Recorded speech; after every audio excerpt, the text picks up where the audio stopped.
নমস্কার, আপনারা দেখছেন বিশ্ব বাংলা সংবাদ। আমি সন্দীপ রয়েছি আপনাদের সঙ্গে। ক্যামাক স্ট্রিটে তৃণমূল অফিসের সামনে আর এক নাট চমক। এই মুহূর্তে নতুন করে ফ্লেক্স টাঙানো হচ্ছে। আপনারা দেখছেন ক্যামাক স্ট্রিটে যে কিছুক্ষণ আগে কিন্তু ফ্লেক্স খুলে দেওয়া হয়েছিল এবং হেডিং খুলে দেওয়া হয়েছিল, কিন্তু এই মুহূর্তে তৃণমূলের কর্মী সমর্থকরা নিজেদের স্লোগান দিচ্ছেন। তেমনি ওপরে আপনারা দেখতে পাচ্ছেন যে অল ইন্ডিয়া তৃণমূল কংগ্রেসের যে হোর্ডিং বা সেই হোর্ডিংটা নতুন করে লাগানো হয়েছে এবং হোর্ডিংটা নতুন করে লাগাচ্ছেন অভিষেক বন্দ্যোপাধ্যায় নিজে স্বয়ং রয়েছেন সেখানে এবং কর্মী সমর্থকদের উজ্জীবিত করছেন। গত বিকেল থেকেই কর্মী সমর্থকরা কিন্তু ছিলেন।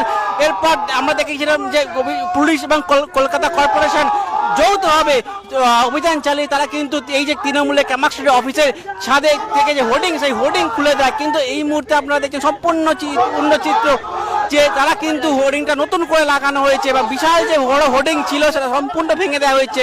কিন্তু এই মুহূর্তে নতুন করে হোর্ডিং লাগানো হয়েছে এবং হোর্ডিংটা লাগাচ্ছেন স্বয়ং অভিষেক বন্দ্যোপাধ্যায়।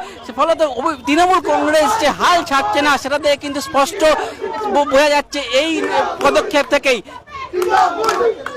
তৃণমূল কংগ্রেস যে কোনোভাবে এই বিষয়টাকে হাল ছাড়ছে না সেটা কিন্তু এটা বোঝা যাচ্ছে, কেন নতুন করে হোর্ডিং ফ্লেক্স লাগানো হচ্ছে এবং নিচে কর্মী সমর্থকরা কিন্তু স্লোগান দিচ্ছেন এবং তাদের কি স্লোগান দিচ্ছেন এবং আমরা একটু কথা বলার চেষ্টা করবো। কি বলে নতুন করে লাগানো হচ্ছে হোর্ডিং ফ্লেক্স আবার?